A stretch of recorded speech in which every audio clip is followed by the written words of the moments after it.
Hi friends, ಎಲ್ಲರೂ ಹೇಗಿದ್ದೀರಾ? I hope ಎಲ್ಲರೂ ಚೆನ್ನಾಗಿದ್ದೀರಾ ಅಂತ ಅಂದ್ಕೊತಿದ್ದೀನಿ. ನಾನು ನಿಮ್ಮ ಕಾವ್ಯ. ಈಗ ಮಳೆಗಾಲ ಅಲ್ವಾ, ಮಳೆ ಚಳಿ ವೆದರೆಲ್ಲ ಹೇಗಿದೆ, ತುಂಬಾ ಕೂಲಾಗಿದೆ. ಹಾಗಾಗಿ ಬಿಸಿ ಬಿಸಿ ಎಗ್ ಬೋಂಡ ಮಾಡ್ಕೊಳ್ಳೋಣ. ಇವಾಗ ಕಾಫಿ ಜೊತೆಗೆ ಎಗ್ ಬೋಂಡ ಏನಾದ್ರು ಬಿಸಿ ಬೇಕಾಗತ್ತಲ್ವಾ, ಬಜ್ಜಿ ಬೋಂಡ ಏನಾದ್ರು. ಹಾಗಾಗಿ ನಾನು ಎಗ್ ಬೋಂಡ ಮಾಡೋದಕ್ಕೆಲ್ಲ ರೆಡಿ ಮಾಡ್ಕೊಂಡಿದ್ದೀನಿ. ಆಲ್ರೆಡಿ ಮೊಟ್ಟೆನ ಬೇಯಿಸಿ ಕಟ್ ಮಾಡಿ ಇಟ್ಕೊಂಡಿದ್ದೀನಿ. ಮೊಟ್ಟೆ ಲೇಟ್ ಆಗತ್ತಲ್ವ ಬೇಯೋದು, ಹಾಗಾಗಿ ಮೊಟ್ಟೆನೆಲ್ಲ ಬೇಯಿಸಿ ರೆಡಿ ಮಾಡ್ಕೊಂಡಿದ್ದೀನಿ. ಬನ್ನಿ ಮಾಡೋದು ಹೇಗೆ ಅಂತ ಹೇಳ್ತಿದ್ದೀನಿ. ಅದಕ್ಕೆ ಕಡಲೆ ಹಿಟ್ಟು, ಸ್ವಲ್ಪ ರೆಡ್ ಚಿಲ್ಲಿ ಪೌಡರು, ಉಪ್ಪು, ಸ್ವಲ್ಪ ಅಡುಗೆ ಸೋಡಾ, 1 ಕಪ್ ಮೊಸರು, ಇದು ಕಾಳು ಮೆಣಸು ಪೆಪ್ಪರ್ ಪುಡಿ, ಇದು ಸ್ವಲ್ಪ ಅದು, ಮತ್ತು ಮೊಟ್ಟೆ ಆಲ್ರೆಡಿ ಬೇಯಿಸಿಟ್ಕೊಂಡಿದ್ದೀನಲ್ವ ಅದು. ಈಗ ಇದಕ್ಕೆ ಮೊಟ್ಟೆಗೆ ಸ್ವಲ್ಪ ಉಪ್ಪು ಮತ್ತು ಬ್ಲ್ಯಾಕ್ ಪೆಪ್ಪರ್ ಪುಡಿ ಉದುರಿಸ್ಕೊಳ್ಳೋಣ. ಇದಕ್ಕೆ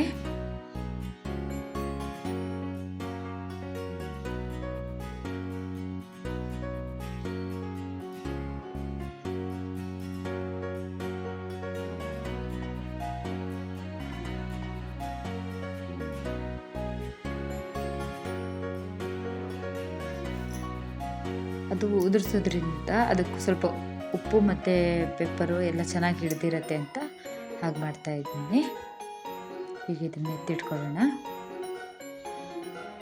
ಈಗ ಕಡಲೆ ಹಿಟ್ಟು ತೊಗೊಂಡಿದ್ದೀನಿ. ಕಡಲೆ ಹಿಟ್ಟಿಗೆ ಸ್ವಲ್ಪ ಖಾರದ ಪುಡಿ, ನಿಮಗೆ ಎಷ್ಟಾಗತ್ತೋ ಅಷ್ಟು ಹಾಕ್ಕೊಳ್ಳಿ. 1 ಕಪ್ ಮೊಸರು ತೊಗೊಂಡಿದ್ದೀನಿ ನಾನು,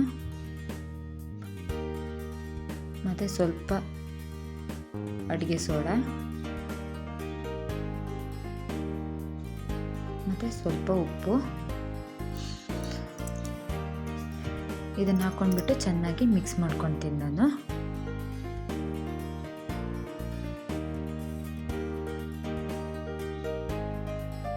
ಈ ಹದಕ್ಕೆ ಮಿಕ್ಸ್ ಮಾಡ್ತಾ ಇದ್ದೀನಿ.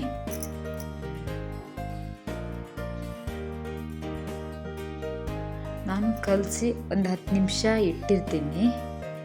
ಹಿಟ್ಟನ್ನು 10 ನಿಮಿಷದ ಮೇಲೆ ಬೋಂಡ ಮಾಡೋದು ನಾನು. ನೋಡಿ, ಎಣ್ಣೆ ಕೈಗೆ ಇಟ್ಬಿಟ್ಟು, ಅಂದರೆ ನಿಮಗೂ ಕೂಡ ಎಲ್ಲ ತಿನ್ನಬೇಕು ಅನ್ನಿಸ್ತಿರುತ್ತಲ್ವ, ಬಿಸಿ ಬಿಸಿ ಏನಾದರೂ ಇಟ್ಟರೆ ಅಲ್ವಾ. ಮಕ್ಕಳು ಸಂಜೆ ಈವ್ನಿಂಗ್ ಸ್ನ್ಯಾಕ್ಸ್ ಏನಾದ್ರು ಕೇಳ್ತಾ ಇರ್ತಾರಲ್ವ. ಹಾಗಾಗಿ ನೋಡಿ, ಆಲ್ರೆಡಿ ಅದಕ್ಕೆ ಉಪ್ಪು, ಬ್ಲ್ಯಾಕ್ ಪೆಪ್ಪರ್ ಪುಡಿನ ಮಿಕ್ಸ್ ಮಾಡಿ ಇಟ್ಕೊಂಡಿದ್ದೀನಲ್ವ ಮೊಟ್ಟೆಗೆ.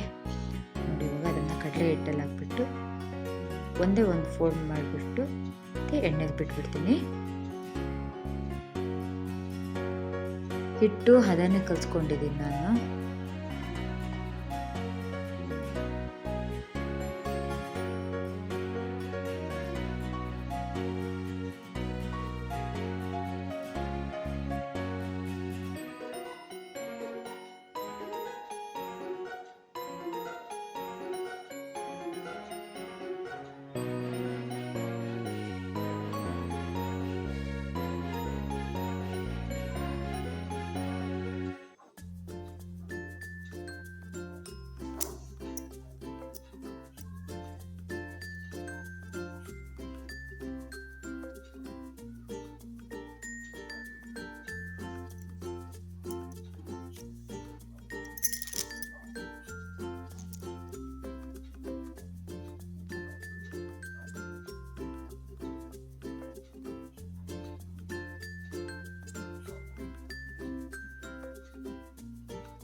ನೋಡಿ, ಈ ಕಲರ್ ಬಂದಿದೆ,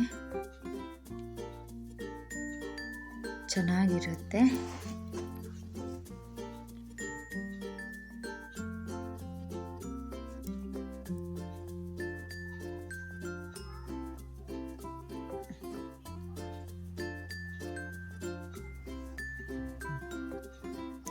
ನೋಡಿ ಎಲ್ಲ ಆಗಿದೆ ಅಲ್ವಾ ಎಗ್ ಬೋಂಡ. ಬಿಸಿ ಬಿಸಿ ಮೊಟ್ಟೆ ಬೋಂಡ ರೆಡಿಯಾಗಿದೆ. ಅದ್ರ ಜೊತೆಗೆ ಈರುಳ್ಳಿ ಇದ್ರೇ ಟೇಸ್ಟೇ ಮಜಾನೇ ಬೇರೆ ಆಗಿರುತ್ತೆ. ಈರುಳ್ಳಿ ನೆಂಚ್ಕೊಂಡ್ಬಿಟ್ಟು ತಿನ್ನೋದಕ್ಕೆ. ಧನ್ಯವಾದಗಳು ಫ್ರೆಂಡ್ಸ್.